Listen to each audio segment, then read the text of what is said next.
Mapagpalang araw mga boss madam. Papakita ko po sa inyo yung mga legit na binibili namin ng mga circulated coins o sa mga iba't ibang klaseng bansa. Ito po, number 1, Australia po. At saka New Zealand. Same price lang po yan. Sumunod, Kroner, yung mga Denmark. Kronor, yan. Nabibili po yan.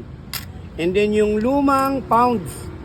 Pero mas mura po yan, di hamak dito po sa bagong labas na pounds. Ayan po, nakikita naman po natin ano. At Singapore dollar po. Singapore dollar. Hong Kong dollar po. Ito, Hong Kong dollar. Yan, lahat po yan. Nakabilang na po yan kasi bibenta na po. And then ito po, New Taiwan po yan, oh, yung isang hilera na yan. New Taiwan. And then United Arab Emirates. And then Korea won.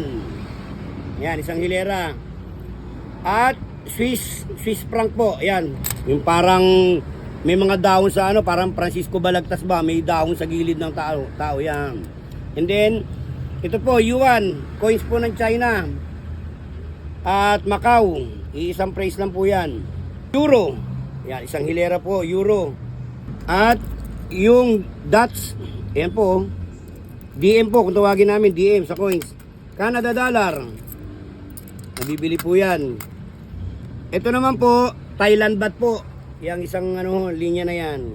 And then, United Arab Emirates again. Kasi nga, sobrang dami. Kaya nakalimutan pa. Meron pa pala na itatago.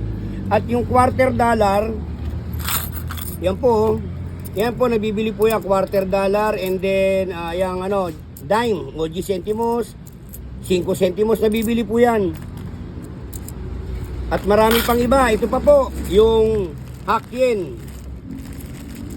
Sa mga magbebenta, basta PM lang po. Huwag nyo basta-basta dalhin yung coins nyo na hindi naman po legit na nakikita po natin sa SOCMED.